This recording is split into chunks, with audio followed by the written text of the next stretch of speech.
حجاج کرام یہ بات ذہن نشین کر لیں کہ مناسک حج میں احرام کی حالت میں ولا رفث ولا فسوق ولا جدال فی الحج کی اس آیت کی روشنی میں آپ نے سب سے بڑا اہتمام جو کرنا ہے، جس میں پاکیزگی بھی ہے، جس میں تقوی بھی ہے، اور اسی میں ولا رفث، اس سے کیا مراد ہے؟ یعنی جو حلال ایک رشتہ میاں بیوی کا ہے اس میں جماع اور شہوت کے ساتھ بوسہ لینا بھی منع ہے، تو پھر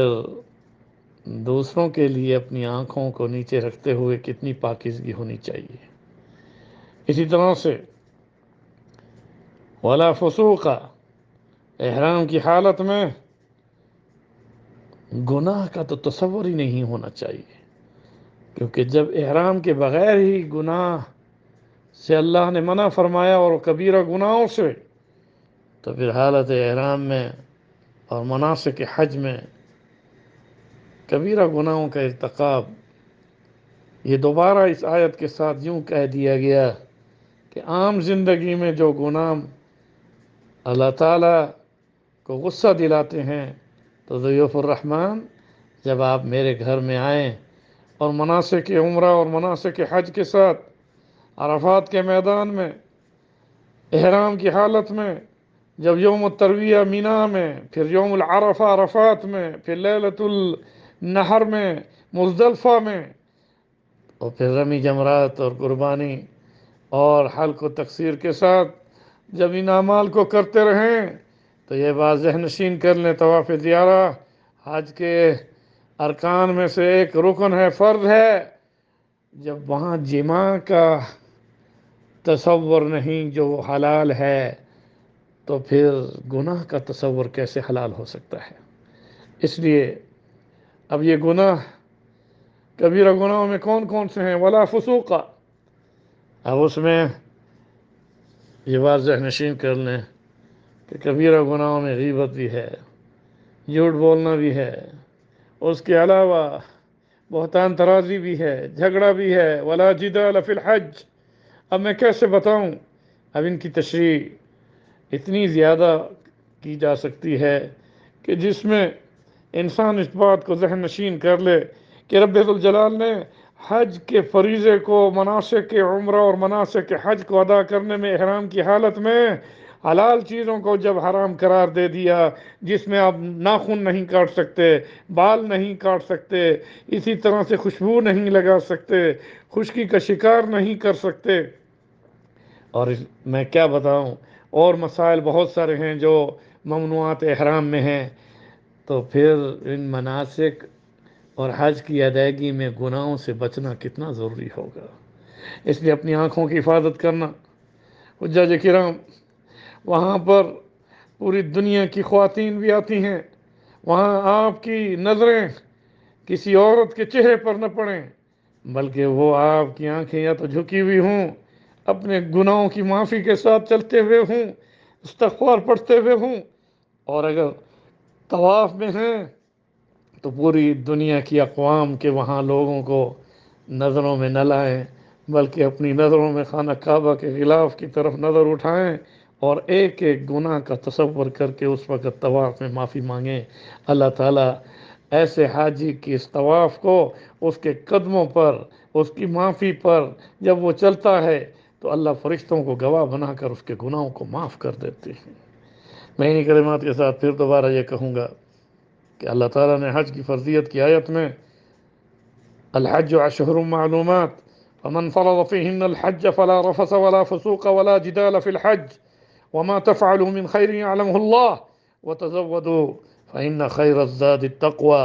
واتقون یا اولی الالباب۔ اب یہاں پر اللہ نے حج کی فرضیت کے ساتھ جن جن چیزوں سے روکا ہے،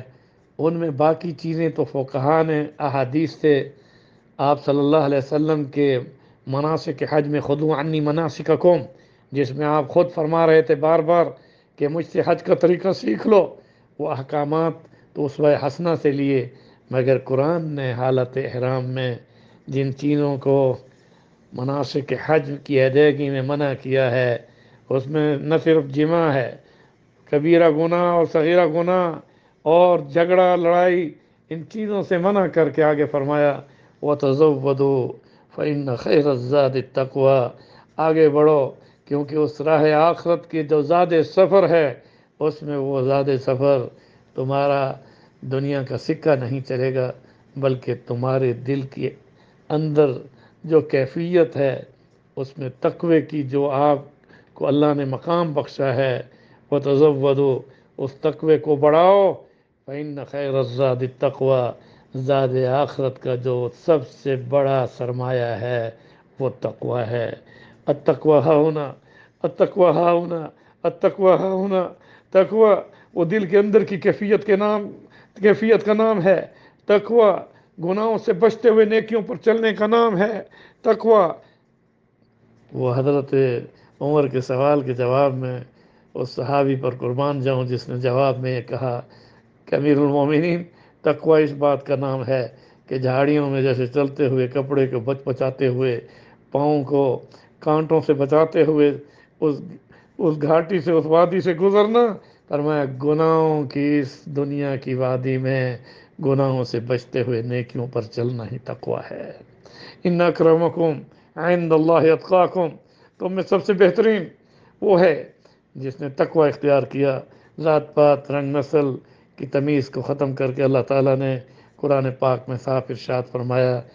کہ یہ تو تعارف کی چیزیں ہیں کہ تم کس قوم کے ہو، کس شہر کے ہو، کس کے بیٹے ہو، کس خاندان سے ہو۔ اتعارفوا ان اکرمکم عند اللہ اتقاکم، تم میں سب سے بہترین وہ ہے جو متقی و پرہیزگار ہے۔ اس لیے واتقون یا اولی الالباب، اللہ تعالیٰ کا خوف حاصل کیجیے، اور حج در حقیقت خوف خدا کو اپنے دل میں لاتے ہوئے،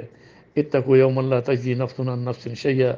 قیامت کے دن کا خوف بھی ہو جس دن کوئی شخص کسی کے کام نہیں آئے گا، قیامت کے دن کے کھڑے ہونے سے ڈرو، یہ اللہ تعالیٰ نے حکم فرمایا۔ پھر فرمایا اتقوا اللہ حق تقاتہ، اللہ سے ڈرو جتنا کہ اس سے ڈرنے کا حق ہے۔ اگر پورے ڈرنے کا حق ادا نہیں کر سکتے، فاتقوا اللہ ما استطعتم، اتنا تو ڈرو کہ جتنا تمہیں ڈرنے میں استطاعت ہے۔ اس لیے پھر حج کا سفر ہو، پھر انسان گناہ کر رہا ہو یا اپنی نظروں کی حفاظت نہ کرتا ہو، زبان پر غیبت اور جھوٹ اور بہتان اور اس کے علاوہ جھگڑے اور لڑائی کے ساتھ اور گالی گلوچ کے ساتھ چل رہا ہو، تو ایسے کا حج میں کیا بتاؤں، میں تو کچھ نہیں کہہ سکتا، اتنا عرض کروں گا کہ حج مبرور کسے کہتے ہیں؟ حج مبرور وہ حج ہے جو گناہوں سے بچ کر کیا جائے، اور پھر اللہ تعالیٰ اس حج کو حج المبرور لیس لہ الجزاء الا الجنہ، ایسے حج کا بدلہ رب نے جنت بنا رکھا ہے۔ ان الحج یغفر الذنوب کما یغفر الماء درن، فرمایا ایسا حج کرنے والا گویا وہ قدم قدم پر ذکر کے ساتھ، استغفار کے ساتھ، تحلیل لا الہ الا اللہ کے ساتھ، تکبیر اللہ اکبر کے ساتھ، اسی طرح سے تمجید سبحان اللہ کے ساتھ، تحمید سبحان اللہ کے ساتھ، جس وقت وہ چلتا ہے، گناہوں کی توبہ کرتا ہے، قرآن پڑھتا ہے، ان اللہ و ملائکتہ یصلون علی النبی یا ایھا الذین آمنوا صلوا علیہ وسلموا تسلیما، اور پھر جہاں اللہ اور اس کے فرشتے رسول اللہ پر درود پڑھ رہے ہوں، اور احرام کی حالت میں، طواف میں، یا اس کے علاوہ مینا یوم ترویہ میں، یوم العرفہ جو کہ حج کا رکن ہے، اس دن میں لا الہ الا اللہ وحدہ لا شریک لہ لہ الملک وله الحمد وهو على كل شيء قدیر، اور لیلۃ النحر میں جہاں رب کا حکم ہے فَإِذَا أَفَضْتُم مِّنْ عَرَفَاتٍ فَاذْكُرُوا اللَّهَ عِندَ الْمَشْعَرِ الْحَرَامِ، جب تم عرفات میں تکبیروں سے اور تلبیہ لبیک اللہم لبیک لبیک لا شریک لک لبیک ان الحمد والنعمت لک والملک لا شریک لک، جب تم تلبیہ بھی پڑھ رہے ہو، ادھر کلمہ توحید بھی پڑھ رہے ہو، پھر اس کے ساتھ واستغفر اللہ ان اللہ غفور رحیم فاذا قضیتم مناسککم فاذکروا اللہ، اللہ کے ذکر میں پھر استغفار بھی پڑھتے ہو، پھر درود و سلام کے ساتھ درود ابراہیمی پڑھتے ہو، تو اللہ تعالیٰ نے ایسے حاجی کے حج کے بارے میں واضح حکم فرما دیا کہ ایسا حاجی ایسا ہے جیسے اس کی ماں نے آج ہی اس کو جنا ہو، اس کے گزشتہ سارے گناہ معاف کر دیے جاتے ہیں، پرانی ساری فعلیں جتنی گناہوں کی ہیں وہ مٹا دی جاتی ہیں۔ یغفر لکم ذنوبکم، گناہوں کو معاف کیا جاتا ہے۔ یغفر لکم ذنوبکم ویکفر عنکم سیئاتکم، اور بلکہ صرف یہ نہیں کہ اللہ گناہ معاف فرماتے ہیں، بلکہ تمہارے ان گناہوں کے ریکارڈ کو بھی ویکفر عنکم سیئاتکم، تمہارے ان ریکارڈ گناہوں کے ریکارڈ جو کہ یوم تبلی السرائر قیامت کے دن وہاں جن کی فلمیں لگنی تھیں، اللہ تعالیٰ فرماتے ہیں میں ان کو بھی مٹا دیتا ہوں، اور پھر تمہاری اس توبہ کو ایسے قبول کرتا ہوں کہ جب تم مزدلفہ میں ذکر کرتے ہوئے رو رو کر اپنے گناہوں کی معافی مانگتے ہو تو اللہ فرماتے ہیں شیطان اس رات کو اور عرفہ کے دن اپنے سر پر مٹی پھینکتا ہے، کیونکہ میں حکم کر دیتا ہوں کہ نہ صرف میں نے اس کے گناہوں کو معاف کیا بلکہ اس کے گزشتہ گناہوں کی جتنی گنتی ہے اسے کئی گنا کر کے نیکیوں میں بدل دیا۔ رب ذوالجلال ہم سب کو صحیح معنی میں حج مبرور کرنے کی توفیق عطا فرمائے۔ میں انہی کلمات کے ساتھ دوبارہ حجاج کرام سے دستبستہ یہ درخواست کروں گا کہ دوران حج میں زبان سے لغویات سے بچیں، لایانی گفتگو سے بچیں، گناہوں کا تصور تو بہت آگے کا ہے، سوچ و فکر میں بھی پاکیزگی لائیں، اس کے علاوہ ایک دوسرے کی مدد کریں، ایک دوسرے کے لیے ایثار اور قربانی کے جذبے کے ساتھ خدمت کریں، حاجیوں کو پانی پلائیں، اس کے علاوہ جہاں جہاں جو مسکین غریب ہو اس کو صدقہ و خیرات کریں، اور پھر اس کے ساتھ ہی ان حجاج میں جو ضعیف ہیں ان کے لیے سہارا بنیں۔ اب میں انہی کلمات کے ساتھ کس طرح سے میں آگے آپ کو ترغیب دوں، اتنا عرض کروں گا کہ حج در حقیقت ساری نیکیوں کو زندہ کرنے کا نام ہے۔ حج در حقیقت ہر گناہ سے بچتے ہوئے نیکیوں پر چلنے کا نام ہے۔ اس لیے فرمایا کہ ایسا حاجی جو حج کرتا ہے تو رسول اللہ صلی اللہ علیہ وسلم نے اس کی فضیلت میں بہت احادیث ارشاد فرمائیں، اور انہی میں یہ ہے کہ اہل عرفات کے لیے یہ اعلان ہے اللہ کا، ان اللہ یغفر لاہل العرفات، اللہ تعالیٰ احرام کی حالت میں ایسے حاجی کو جو جماع سے، رفث ولا فسوق اور گناہوں سے، ولا جدال فی الحج اور جھگڑے اور لڑائیوں سے بچ کر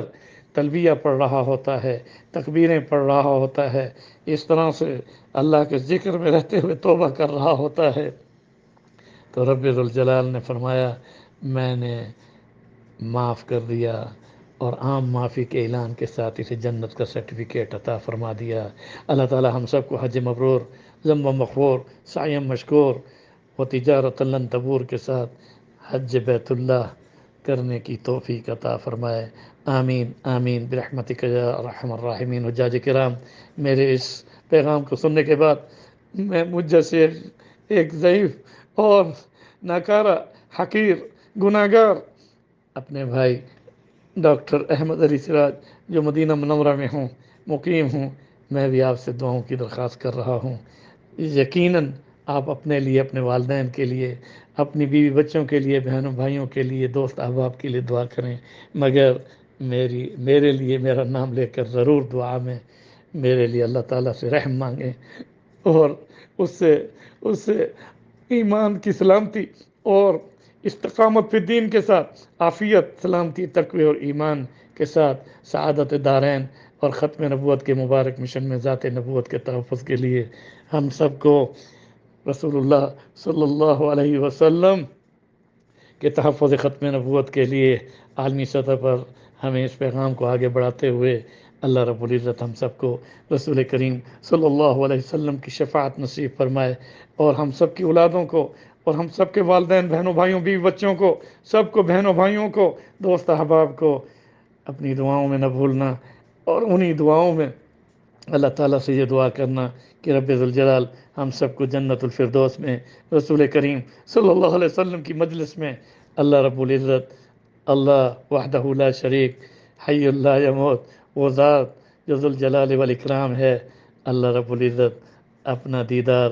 جنت میں نصیب فرمائے، اور یہی وہ جنت کا سب سے بڑی نعمت جنت کی یہی ہوگی کہ جہاں رب ذوالجلال اپنی رویت حق دیدار کے ساتھ یہ فرمائیں گے کہ اے میرے بندو، تمہارا رب تمہیں سلام بھی کر رہا ہے، تمہارا رب یہ اعلان بھی کر رہا ہے کہ اب تمہیں کبھی موت نہیں آئے گی. تمہارا رب تمہیں یہ بھی یعنی احکامات اور وہاں جنت میں سلام کے ساتھ رضا کا سرٹیفکیٹ دیتے ہوئے اللہ فرمائیں گے میرے بندو اب تمہارا رب کبھی تم سے ناراض نہیں ہوگا اور تم ہمیشہ کی زندگی میں ہر یوم الجمعہ یوم المزید اور وہاں میدان مزید میں میرے دیدار کے لیے آتے رہو گے. اللہ تعالی ہم سب کو آخرت کی ان لمحات میں جہاں رب اپنا سلام اور رضا کا سرٹیفکیٹ عطا فرمائیں گے ہم میں سے کسی کو جدا کیے بغیر اپنے پیارے نبی صلی اللہ علیہ وسلم کی مجلس میں اکٹھا فرما کر میدان مزید میں جنت الفردوس میں رب ذوالجلال اپنا دیدار لقاء اور رضا نصیب فرمائے. آمین آمین برحمتک یا ارحم الراحمین. انہی دعاؤں میں پاکستان کے استحکام کی دعا بھی ضرور کریں. انہی دعاؤں میں فلسطین کی آزادی کا سوال کرتے ہوئے مسجد اقصی جو یہودیوں کے قبضے میں ہے اور جہاں پر ہزاروں کی تعداد میں بچے عورتیں بوڑھے جوان اور پورے شہر جو ہے ان یہودیوں نے تہس نہس کر دیے ہیں. دعا کریں کہ اللہ تعالیٰ فلسطین کی ان قربانیوں مسلمانوں کی ان قربانیوں کے صلے میں مسجد اقصی کو آزاد فرمائے اور یہود نصارہ کی اسلام دشمنی کو اللہ تعالیٰ ان پر عذاب نازل کرے اور فلسطین کو فتح عطا فرما کر مسجد اقصی کو آزاد فرمائے. اللہ تعالیٰ مسلمانوں کو کی مدد و نصرت فرمائے. فلسطین میں کشمیر میں ہر مظلوم جگہ پر جہاں مسلمانوں پر ظلم ہو رہا ہے اللہ مدد و نصرت فرمائے. اللہ ہم سب کو سچے صحیح معنوں میں دین پر چلتے ہوئے آخرت کی فکر کے ساتھ دین دنیا آخرت میں کامیابی کامرانی عطا فرما کر ہم سب کی جان مال عزت آبرو کی حفاظت فرمائے. ہم سب کے علم عمر میں رزق میں عزت میں برکت عطا فرما کر رب ذوالجلال ہم سب سے راضی ہو جائے اور ہمیں ہر آزمائش اور پریشانی سے بچائے, ہر ذلت اور زوال سے بچائے, ہر طرح کی دشمنوں کے شر سے بچائے. اللہ تعالی ہم سب کو حاسدین کی حسد, ظالموں کے ظلم, مفسدین کے فساد, نظر بد اور جادوگروں کے جادو کے اثر سے بچائے. اللہ ہم سب کا حامی و مددگار اور دائیں سے بائیں سے آگے سے پیچھے سے اوپر سے نیچے سے ہر طرف سے ہماری حفاظت کے لیے اللہ تعالی ہم سب کو اپنی حفظ و امان میں دین دنیا آخرت میں کامیابی نصیب فرمائے, سعادت دارین نصیب فرمائے, نفس اور شیطان کے شر سے بچائے اور ہم سب کی دعاؤں کو اپنی بارگاہ میں قبول فرما کر رب ذوالجلال دنیا آخرت کی خیر نصیب فرما کر نسأل اللہ العافیہ. اللهم إنا نسألك العفو والعافية في الدين والدنيا والآخرة. ربنا آتنا في الدنيا حسنة وفي الآخرة حسنة وقنا عذاب النار وادخلنا الجنة مع الأبرار يا عزيز يا غفار يا رب العالمين. اللهم تقبل منا إنك أنت السميع العليم وتب علينا إنك أنت التواب الرحيم فاغفر لنا إنك على كل شيء قدير. يا الله يا رحمن يا رحيم يا كريم يا قوي القادر المقتدر إنك على كل شيء قدير. وصلى الله تعالى على رسوله محمد وعلى آله وأصحابه أجمعين برحمتك يا أرحم الراحمين. دعاؤں کا محتاج آپ کا بھائی ڈاکٹر احمد علی سراج, مقیم مدینہ منورہ, ورلڈ سیکرٹری جنرل انٹرنیشنل ختم نبوت مومنٹ, اور ہمیشہ آپ کے لیے بھی دعائیں, درود و سلام کے ساتھ دعاؤں کا اہتمام اور آپ سے بھی دعاؤں کی درخواست. السلام علیکم ورحمۃ اللہ وبرکاتہ.